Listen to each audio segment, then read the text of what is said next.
Toma la palabra, un espacio de diálogo y reflexión sobre los derechos de la infancia. Un programa financiado por la Dirección General de Protección a la Infancia y la Familia del Gobierno de Canarias. Asociación Hestia. Contra el silencio, toma la palabra. Con Miriam Cruz.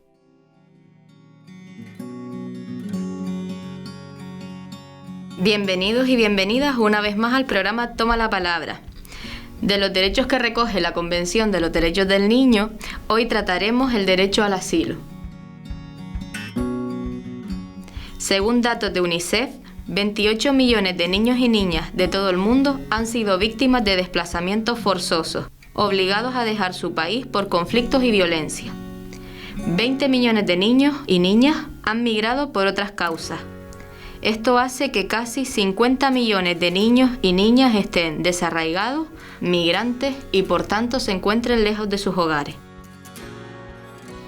Este derecho de asilo recoge que se proporcionará protección especial a los niños y las niñas considerados refugiados o que soliciten serlo, y que es obligación del Estado cooperar con los organismos competentes para garantizarles protección y asistencia, ya que toda persona tiene derecho a buscar protección fuera de su país de origen en caso de huir por un conflicto que ponga en peligro su vida.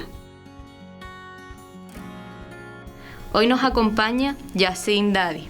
Él llegó a Canarias como menor extranjero no acompañado. Tras su entrevista, tendremos un debate acerca del derecho al asilo. Bienvenido, Yacine, y toma la palabra para presentarte. Hola, buenas tardes. Muchas gracias por recibirme en este programa Toma la Palabra. Yo me llamo Yacine, tengo 23 años y llegué a Canarias hace 10, con 13 años, siendo menor de edad. ¿Cómo viniste a Canarias, Yacine? Inmigrando, poniendo en riesgo mi vida, pues como se ve en la actualidad, lo que hacen todos los menores para abandonar el país. ¿Qué circunstancias hicieron que decidieras venir a Canarias? Pues en realidad porque dejé la escuela con 9 años, no quería estudiar más y veía que casi todos mis amigos abandonaban el país y todos emigraban a España, y yo también quería abandonar también el país y buscar un futuro mejor en otro. ¿Qué sentimientos tenías cuando valorabas la opción de poder venirte a Canarias? ¿Qué pasaba por tu cabeza, por tu corazón? En ese momento lo único que me pasaba era que quería ir de igual la manera en la que llegaba a España, pero que tenía que abandonar el país. ¿Qué supuso para tu familia esta decisión? Como perder un hijo, porque estás poniendo tu vida en peligro, porque tú no sabes lo que te va a pasar exactamente, porque entras al mar y no sabes si vas a llegar o no. Como que estás pagando a un tío por llevarte en la mar o poniéndole precio a tu vida. ¿En qué condiciones estaban ustedes viajando con respecto a la comida, abrigo, comodidad en el espacio para estar ustedes? Pues mira, respecto a abrigo, pues no había abrigo que te cubría del agua, porque la misma agua que tenías debajo, fuera de la barca, la tenías encima, porque las olas eran demasiado grandes que te rompían encima, que estaba totalmente mojado. Con la comida sí teníamos comida, pues por ejemplo, como frutos secos que estaban en bolsas herméticas que no se mojaban ni nada. Zumo, leche, agua y tal, sí teníamos, pero te digo que no te va ganas para comer, no hay. En ese momento tienes tanta ansiedad por llegar que no piensas en comer. Ni en la comida, ni en el frío, ni en el sueño. ¿Venían muchas personas juntas en el mismo barco, en la misma barca? Pues si no recuerdo más, creo que más de 25 personas. Era un un cayuco muy pequeño, ¿sabes? No, para más de 25 personas, la verdad es que muy apretado, no había espacio para moverse ni nada. ¿Habían contigo en ese viaje más niños o niñas en tu misma situación? Sí, había bastantes niños menores de edad. En concreto eran 10 menores de edad. 10. Sí. ¿Chicas y chicos? No, chicas no había ninguna, eran chicos. Todos total. chicos. ¿Y cómo fue tu llegada a Canarias? ¿Ese momento cómo lo recuerdas? ¿Qué sucedió? Era un viernes por la mañana, a las 4 de la mañana llegamos a la isla de La Graciosa. Era tocar tierra y caerme al suelo porque no me podía mantener de pie. Después de tantos días sentado, pues... ¿Te recibió alguien? ¿Vinieron en su ayuda? Sí, pues la verdad es que al llegar, como la mayoría eran mayores de edad, pues ellos se marcharon. Nos quedamos nosotros, los menores, pues decidimos, llegamos como con un poco de hambre, decidimos tocar a unas casas. Le tocamos por la mañana, nos abrieron, le hicimos señas con las manos porque no sabíamos hablar ni nada. Pues nos dieron comida y todo, y llamaron a la policía y después la policía nos llevó a comisaría. Entonces, al llegar, ¿tú podrías decir que te sentiste arropado con recursos y apoyos o fue una experiencia en la que te pudiste sentir desolado? No, la verdad es que nos apoyaron en todo momento, nos dieron ropa, nos dieron comida. La verdad es que me sentí muy bien en ese momento. ¿Y tú pudiste o se te facilitó contactar de nuevo con tu familia? Sí, claro, incluso el mismo día por la tarde cuando llegamos ya nos habían pedido el teléfono de nuestros padres y nos dieron para hablar con ellos. ¿Cómo reaccionaron tus padres al conocer que llegaste? Llorando ya, pero yo creo que alegres también saber que su hijo ya está a salvo después de tantos días sin recibir noticias, porque desde que sales de tu casa ya te pierden el rastro, ¿sabes? No saben dónde está exactamente. ¿Qué va a pasar? Y ya una vez que estabas aquí en Canarias, después de que sentiste esa acogida y ese apoyo inicial, quiero saber un poco cómo fue tu adaptación a esta nueva cultura, a este nuevo estilo de vida diferente al que tú podías tener en tu país de origen, ¿no? ¿Cómo fue ese proceso de adaptación? ¿Cómo lo viviste? La verdad es que al principio fue un poquito difícil porque es una cultura totalmente distinta y fue bastante difícil, pero tampoco me costó mucho adaptarme, la verdad. ¿En quién te apoyaste? ¿En quién o en qué institución o recurso pudiste tú sentirte apoyado o saber a dónde dirigirte en el caso de necesitar algo? Al principio, pues, en los centros de menores, en los cuidadores, en los trabajadores sociales, eran como padres, por decirlo de alguna manera, que estaban ahí con nosotros, nos echaban una mano, los profesores en el instituto. ¿Qué has hecho desde que estás aquí?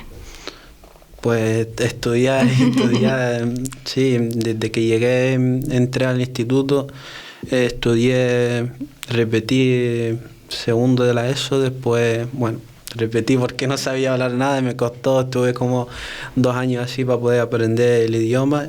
Al principio me costó bastante, pero tuve también apoyo de varios profesores y la gente que siempre me apoyaban para poder seguir estudiando. Y después estudié un ciclo medio de mecánica naval, un ciclo superior de mecánica naval y actualmente estoy trabajando en el sector.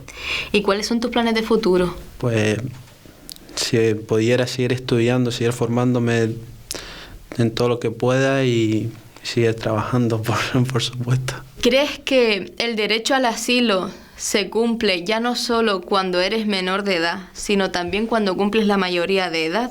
Porque por lo que nos has contado, el Estado asume la tutela de estos menores extranjeros no acompañados y están, por supuesto, protegidos en un centro residencial. Pero ¿y cuando cumplen los 18 años, finaliza ahí el derecho al asilo de estos menores? ¿Qué pasa después? Pues mira, en ese momento, a los 18 años ya finaliza como una primera etapa de tu vida. Después de los 18 años ya tienes que buscarte la vida, ya eres un adulto y ya los centros de menores se desentienden de ti porque no tienen esa obligación de seguir apoyándote, y si tú quieres seguir estudiando pues no tienes otras instituciones. Hay instituciones, pero tienen pocas plazas, no pueden acoger a todos los chicos y chicas que cumplen 18 años y quieren seguir estudiando. No tienes un lugar a donde ir. Si no tienes ningún familiar ni nada, pues no tienes a dónde ir. Tienes que buscarte la vida. Podemos decir que desaparece toda la protección que teníamos y nos encontramos en una situación de desprotección absoluta, sin saber a dónde ir, a dónde dirigirnos, a qué persona. Después de los 18 años es lo que sucede actualmente. ¿Y cuál fue tu situación, Yacine, aprovechando esto que comentas, que me parece muy interesante? Una vez que tú cumpliste los 18 años y terminaste en el acogimiento residencial, ¿cómo afrontaste tu vida después de esto? Pues yo la verdad es que tuve suerte, por decirlo así, que pude acudir a una institución que es un piso de emancipación que pertenece al ayuntamiento de Agüime, que ahí me acogieron, me dieron todo el apoyo para poder seguir estudiando. Ahí estuve dos años.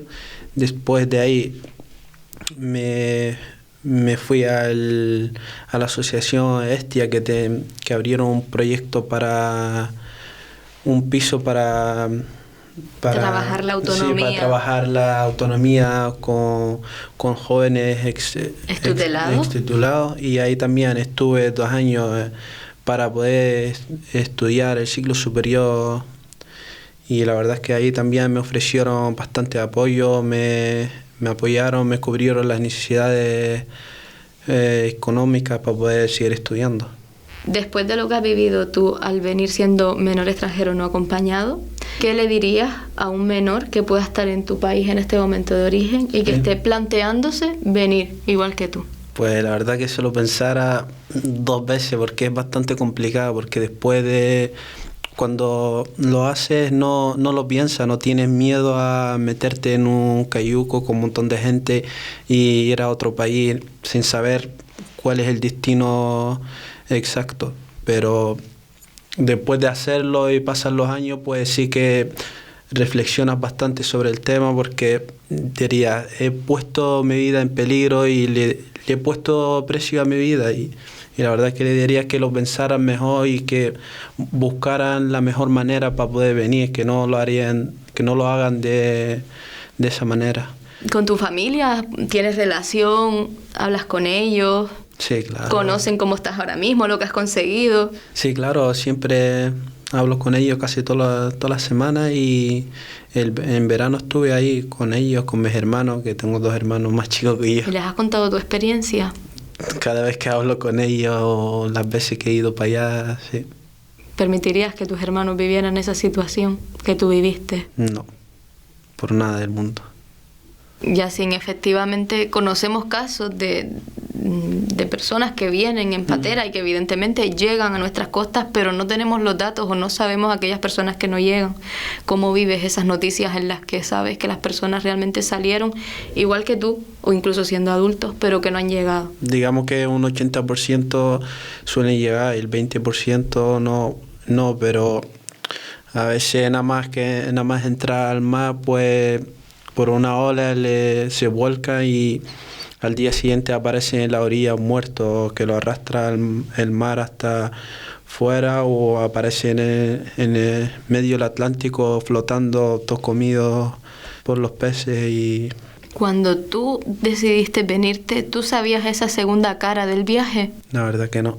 Era muy, muy pequeño, y las películas en ese momento nos engañaron demasiado, porque veías en las películas que la gente iban y de repente regresaban con coche, con trabajo, con dinero, pues como que en ningún momento solamente pensabas en las ventajas, nunca en las desventajas.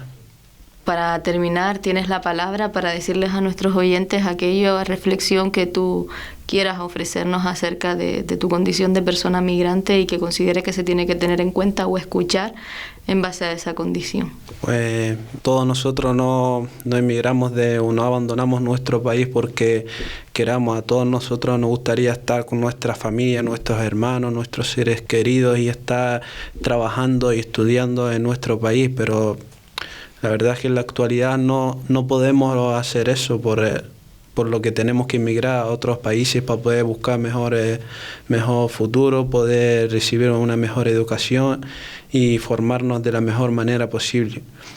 Y aportar cosas positivas al país, no es que vengamos nosotros aquí a perjudicar al país o a quitarle el trabajo a la gente de aquí, sino es aportar, poder convivir con ellos, aprender de su cultura.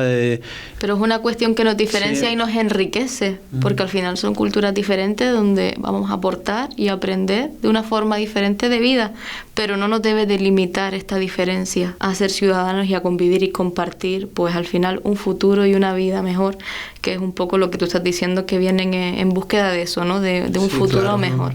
Sí. Pues muchísimas gracias por estar aquí. Si quieres hacer algún agradecimiento o alguna aportación más, es el momento para hacerlo. Muchísimas gracias a ustedes por recibirme aquí y darme la oportunidad de poder contar mi historia, y agradecer a toda la gente y a todas las instituciones generales que me han ayudado, que la verdad es que me han ayudado bastante, y todo lo que tengo hoy en día es gracias a ellos. La verdad es que no tengo palabras para poder agradecer todo lo que han hecho por mí. Muchísimas gracias, y te animamos a continuar con tu futuro, con tu proyecto de vida y con todas esas metas e ideas que tienes en tu cabeza de cara a eso, a la visión de futuro. Muchísimas gracias. Enhorabuena por todo lo que has conseguido. Gracias.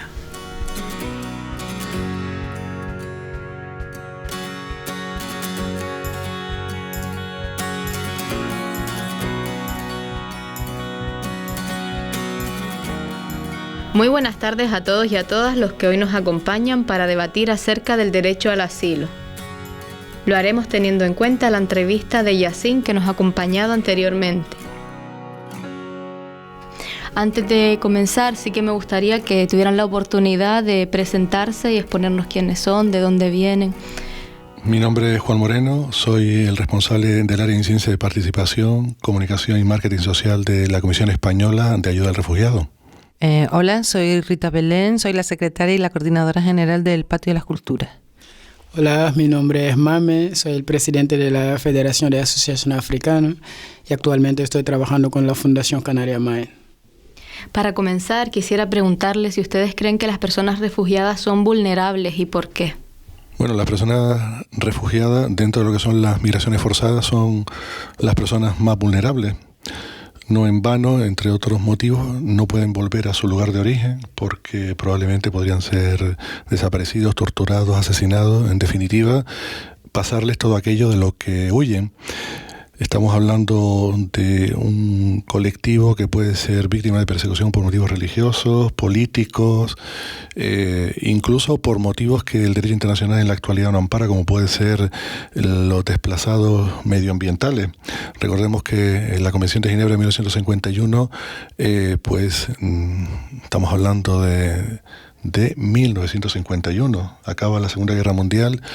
La Sociedad de Naciones empieza a llamarse Organización de las Naciones Unidas, y la idea era generar un marco internacional que intentara en cierta medida impedir que se volviera a dar la hecatombe que supuso la Segunda Guerra Mundial. No en vano, en 1948 nace la Declaración Universal de los Derechos Humanos, 1951 la Convención de Ginebra, que es precisamente el referente marco internacional en el que se protege a las personas que huyen por motivos religiosos, ideas políticas, pertenece a un grupo determinado.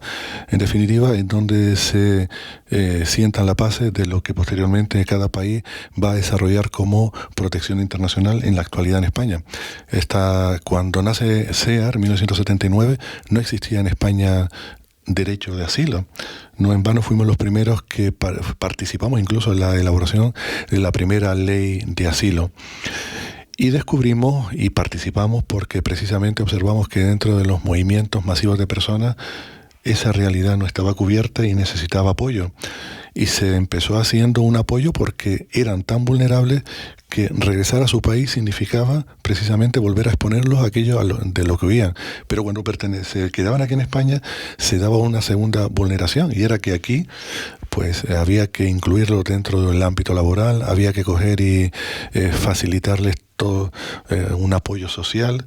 Por eso pasamos de ser solamente una herramienta jurídica al servicio de las personas refugiadas a comenzar a desarrollar también espacios de acompañamiento en el ámbito social que facilitaran desde el acceso a la sanidad, a la vivienda, etcétera. Muchas gracias por la aportación. ¿Opinan los demás lo mismo? ¿Son vulnerables las personas refugiadas? Yo creo que ya Juan Moreno lo ha explicado bastante bien y estamos de acuerdo, ¿no, Mame? Sí, yo creo que, bueno, son vulnerables en todos los sentidos, porque yo digo siempre son vulnerables, pues antes, durante y después, porque lo que había planteado el chico de Yacine, que al salir de su país no es algo difícil, y lo que comentaba Juan, que están expuestas en muchas cosas durante el viaje. No es un viaje que coge un vuelo, es un viaje largo que puede durar años. Entonces, en todo este sentido, son muy, muy, muy vulnerables.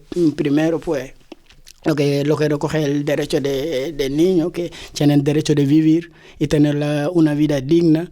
Entonces, ellos lo que buscan, pues eso, es poder vivir, porque sí, lo que decía, puede ser tener derecho de asilo por tema religioso, político y tal, pero también el tema de tener una vida digna, eso también es importante rescatarlo, porque si no puedes tener una vida digna o estás sufriendo en tu país o algo de este tipo, pues yo creo que es un poco, en ese sentido podemos decirle vulnerable. Y después durante el proceso, el viaje, nosotros lo que estamos viviendo es que la mayoría mueren en el mar.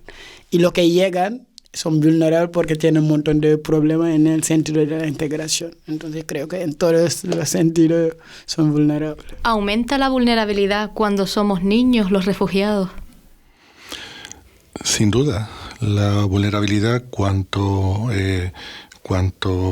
más espacios que la sociedad te niega existen, pues más vulnerable eres. En el caso de los niños, muy significativo, porque para empezar, muchas veces te dependen de un mayor para que se reconozcan sus derechos.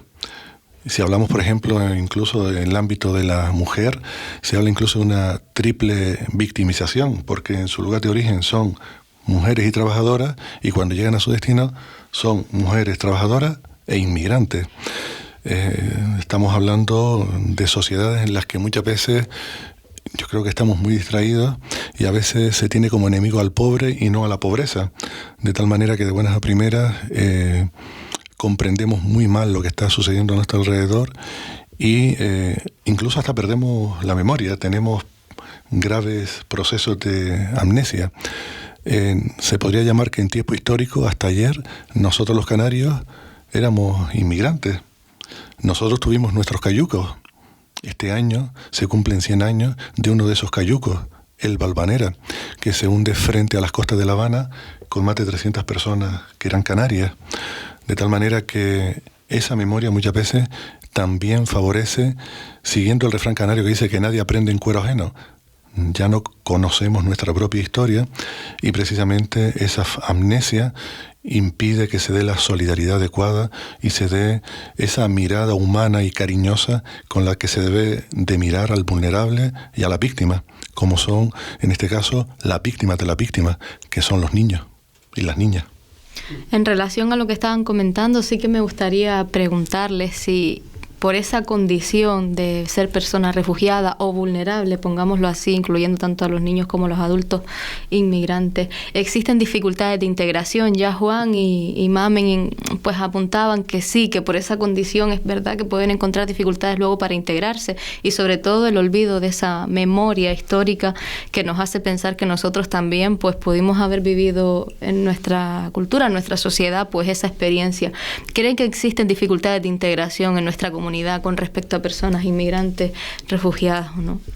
Sí, existen muchos problemas de integración y también, aportando lo que los compañeros han dicho, también siempre tener en cuenta la parte emocional mental del niño. O sea, todos conocemos que hay una cosa que se llama síndrome de estrés postraumático.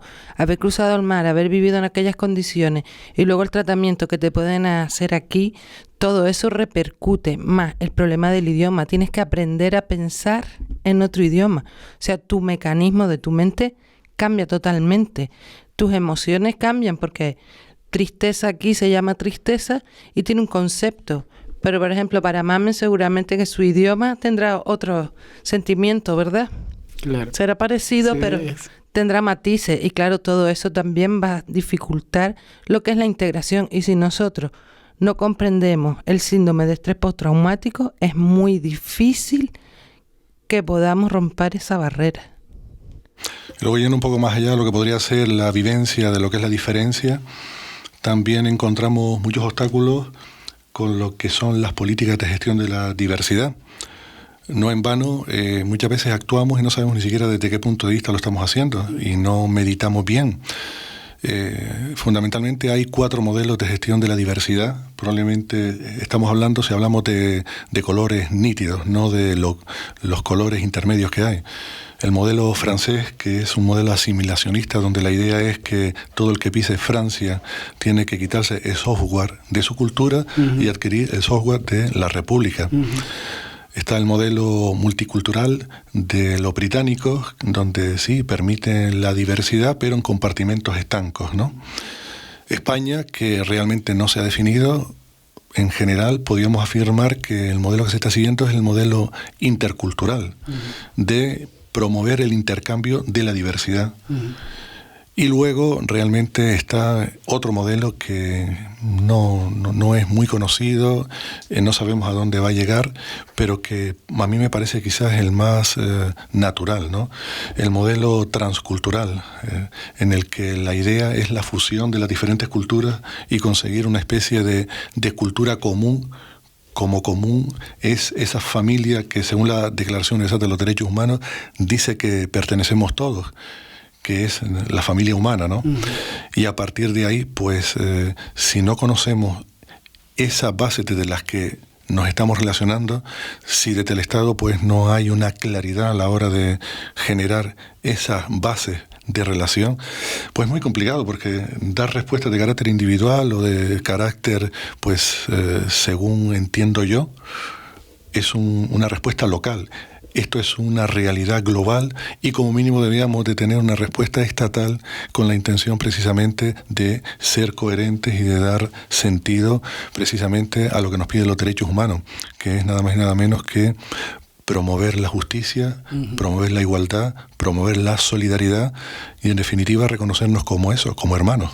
Claro, es lo que está explicando Juan, porque realmente lo que dificulta mucho, sobre todo lo que comentó mi compañera, que es el tema de lo que decía los niños al llegar.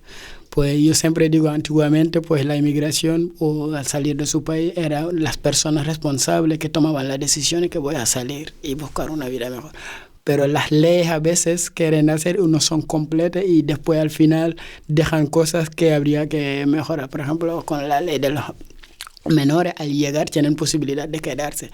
Entonces no es una decisión de ellos, es como te toca a ti salir porque tú tienes la posibilidad de quedar. Entonces no están muy preparados en el sentido psicológicamente, es una familia porque no es algo individual, es un proyecto social. Entonces te dicen, tú eres el menor, te toca, tú tienes la posibilidad de quedar, después te preparamos y te vas. Entonces, aunque quieren prepararle, no está justo preparado. Justo Yacine decía aquí eso. Lo que está diciendo, pues con todos los modelos que tenemos, sin pensar a la cultura desde el origen, es complicado por ahí, en el sentido, porque aquí no hay ningún protocolo diciendo, porque quizás en los centros de menores y tal, pero el protocolo que tienen son los menores nacionales, y los menores nacionales y los menores de los otros países son totalmente diferentes, porque en África con 11, 12 años tú ya estás trabajando, eres responsable, entonces llega, vale, tú eres un menor, pero si te considero con lo que está aquí, que siempre pues es dificultad. el tema de idioma, porque bueno, aunque dicen que siempre se buscan la vida en el plan adaptarse, pero el tema del idioma, pues informarles sobre todo lo que, porque no saben. Ellos tienen el sueño que Europa es el paraíso y llego y consigo tal. Entonces ahí en ese sentido tienen problemas para integrarse, porque si voy a buscar un trabajo y llego, estoy en un centro de menor, me dicen tiene que estudiar, tiene que hacer, es lo que no es lo que buscaba. E incluso entran muy temprano a los institutos, porque llegan al mes o a los 2 meses están ahí y no hablan nada. Entonces es como otro tipo de rechazo, porque están detrás de las clases, los profesores no tienen capacidad, no digo capacidad, pero recursos para individualizar sus clases, porque llegan además casi al final del año. Entonces dificulta, entonces lo que dicen, pues no me quieren, me dejan detrás, no entiendo nada, y eso es otra frustración. Y lo que comentaba Yacine, después de ser menor, a los 18, tema de la documentación, busca de trabajo, entonces ahí le matan, porque es como empezar desde cero. Yo he aguantado 3 años diciéndome, tú eres menor, tienes el desamparo, puedes estudiar y tal, para mejorar tu futuro, y después salgo, no tengo documentación, no tengo manera, porque es complicado. Entonces es como... Justo Yacine comentaba lo que decía Mamen, ¿no? Primero las expectativas. Salía del país con unas expectativas de lo que iba a encontrar aquí totalmente diferentes a lo que se encontró. Evidentemente es un menor, vas a un centro, cumples unas normas, una cultura y un tipo de vida diferente al que tú estás acostumbrado en tu país, ¿no? Y después, cuando cumplo 18 años, tengo que volver a empezar mi vida de cero. O sea, ya he empezado 3 vidas diferentes. Y encima de empezar a vivirla de cero, solo. Acostumbrado a estar acompañado en este proceso, porque tengo mis educadores, los auxiliares, los referentes del tercer sector, que también son importantes y están ahí como acompañamiento a estos menores. Empezar de cero solo. Es una cuestión complicada. Ya no hablamos solo de factores de integración culturales como sociedad, sino también como formas de organizar la vida, ¿no? Y las normas legales. Es lo que decía él, cuando salgan de los centros de menores, ya no hay mucho recurso, no hay plaza, porque salen 20, pues hay 2 plazas. Y lo hacen, bueno, con la barrera de no tener documentación, porque hay otros centros quizás el recurso es tener documentación. Por eso yo siempre cuando estoy en una entrevista hablo de Fundación Canaria Más, que ellos eran la entidad que pues le daba igual la documentación. Ellos lo que miraban pues es el ser humano, la persona. Está en una necesidad, tenemos que ayudarle. Entonces por eso había poco plaza, por eso pues falta un poco de organizarnos para poder por lo menos en ese sentido cubrir algo. Hasta ahí quería llegar, es una cuestión humanitaria el derecho al asilo y el acogimiento al extranjero, no como extranjero sino como inmigrante, es una cuestión humanitaria. Una pregunta muy interesante, porque nosotros en el ámbito de la comunicación trabajamos con palabras. Y realmente cuando tú echas un vistazo a cada palabra, refiere una realidad concreta, incluso tiene un origen muy concreto, de tal manera que de buenas a primeras usar una o usar otra genera proyecciones muy diferentes. No es lo mismo un refugiado climático que un refugiado medioambiental. Parece que es lo mismo, pero no lo es. Pues en este caso estamos hablando de lo mismo. ¿Hablamos de una cuestión humanitaria o hablamos de una cuestión de derechos? Yo creo que es una cuestión de derecho, por supuesto es una cuestión humanitaria en el fondo, pero recordemos que todos los países que están sentados en la ONU lo están porque en algunos casos han tenido que suscribir algunas normas que son de común uso para toda la comunidad internacional. Una de ellas es la Declaración Universal de los Derechos Humanos de 1948, que han tenido que aprobarla en la ONU, han tenido que ratificarla en el Parlamento Nacional de cada país, pero han tenido que hacer otra cosa más importante todavía. Han tenido que incluirla en la norma que se encuentra en la cúspide del ordenamiento jurídico de cada país. Es decir, estamos hablando de las constituciones de cada país. En el caso de España, el artículo 10.2 dice que todo lo que tiene que ver con derechos fundamentales y libertades públicas tiene que estar de acuerdo ¿con qué? Con la Declaración Universal de los Derechos Humanos. Por lo tanto, no podemos perder la perspectiva de que es una orden. El de los derechos humanos obligan a los estados, a pesar de que lo ven como un papel mojado, es una cuestión de derechos. Es una cuestión además que el sujeto de los derechos humanos son los estados. Por eso, todos los años, todos los estados deberían de presentar un informe de la situación de los derechos humanos en cada lugar. España estuvo durante un tiempo que no lo presentaba, ahora no recuerdo cuál es la situación actual, pero en definitiva el garante de los derechos humanos son los estados. ¿Qué significa eso? Que si lo planteamos como una cuestión humanitaria, pues podríamos estar observando que es una cuestión de desiderata de los estados a voluntad. No, no lo es. Es una cuestión de obligación jurídica que viene emanada nada más y nada menos que la Declaración Universal de los Derechos Humanos, donde se reconoce el amparo a las personas que huyen para salvar su vida. Es más, llegan a decir que esas personas tienen el derecho de moverse libremente por el territorio de un Estado y tener su casa donde lo estime, siempre que ese derecho no contradiga el derecho de otra persona de ese Estado. Por lo tanto, sí, efectivamente, es una cuestión humanitaria, pero estamos hablando de una cuestión de carácter voluntarista. Verlo así, que es una cuestión humanitaria, por supuesto. Pero la clave de esto es una cuestión de derechos. En el sentido que está diciendo Juan, en el modelo transpersonal que le estaba diciendo de la integración, que es el último movimiento, la parte humanitaria son dos direcciones, el que viene y el que está. También es importante formar al que está.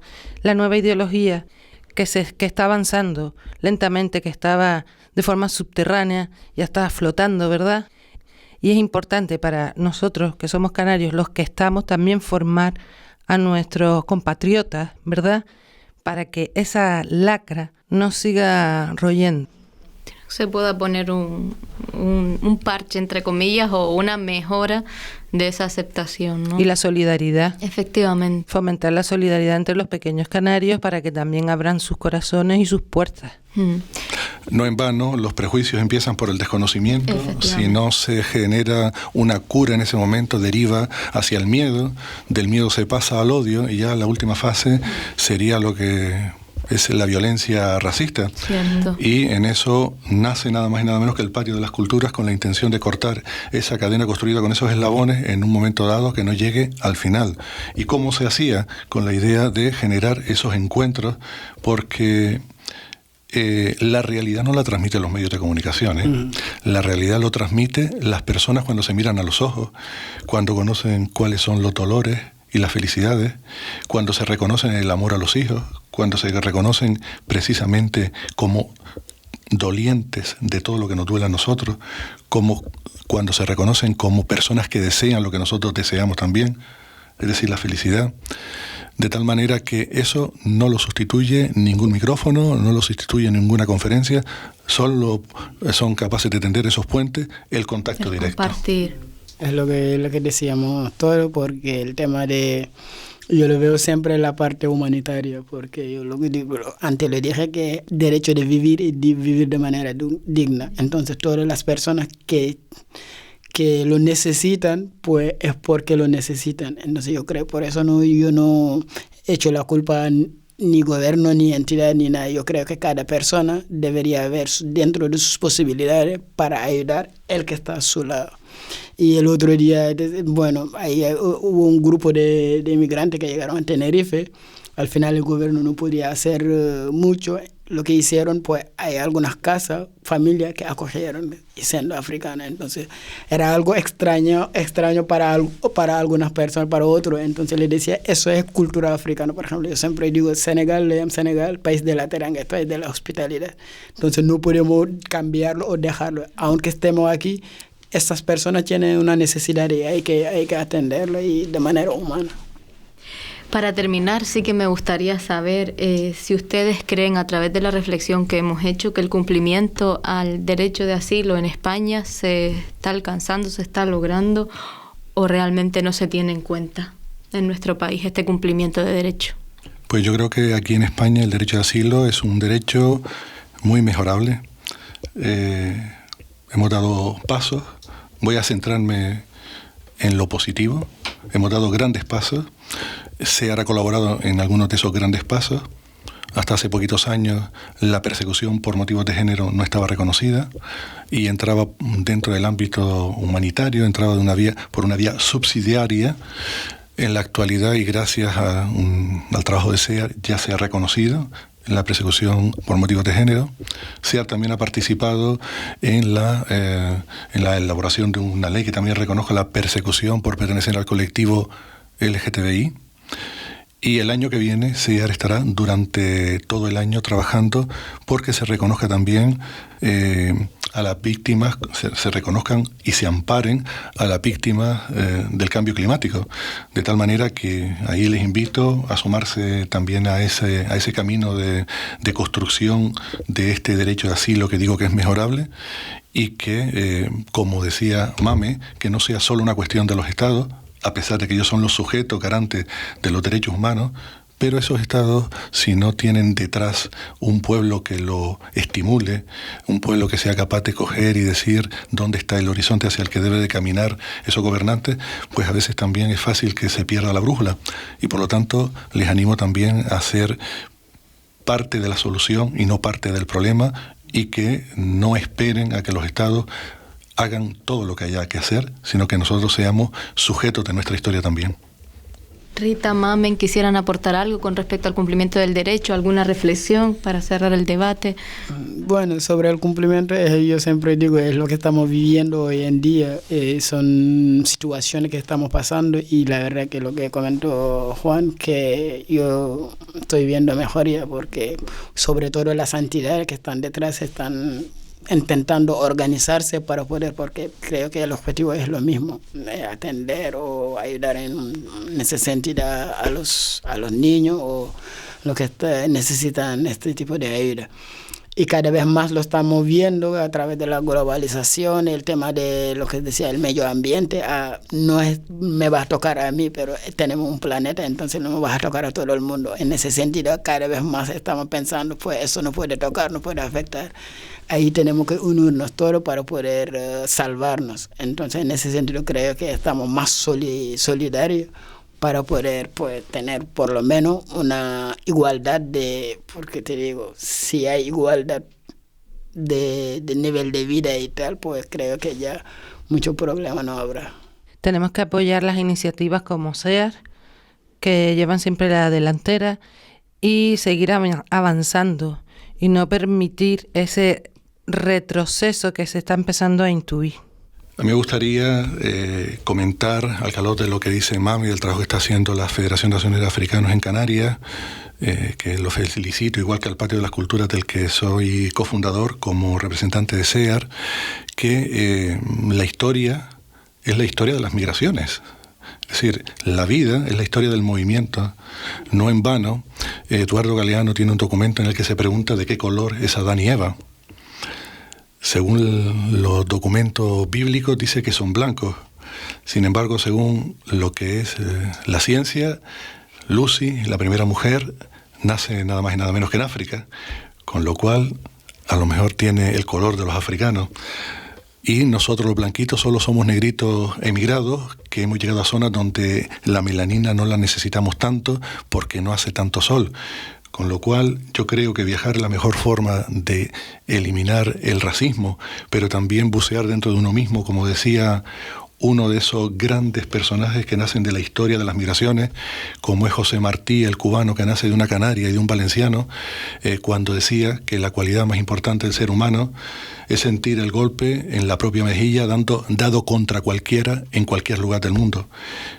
Con lo cual, miren qué fácil es ser hermano.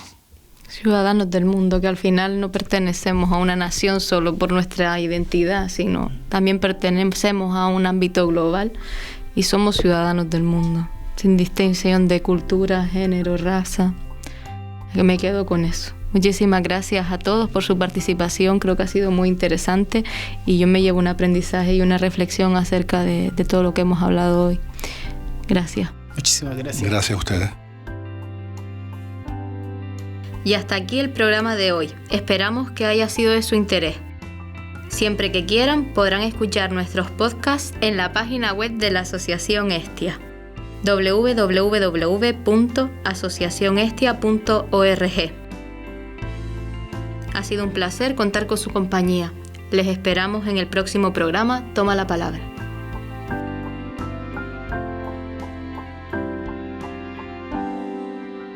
Asociación Hestia. Hablemos en positivo.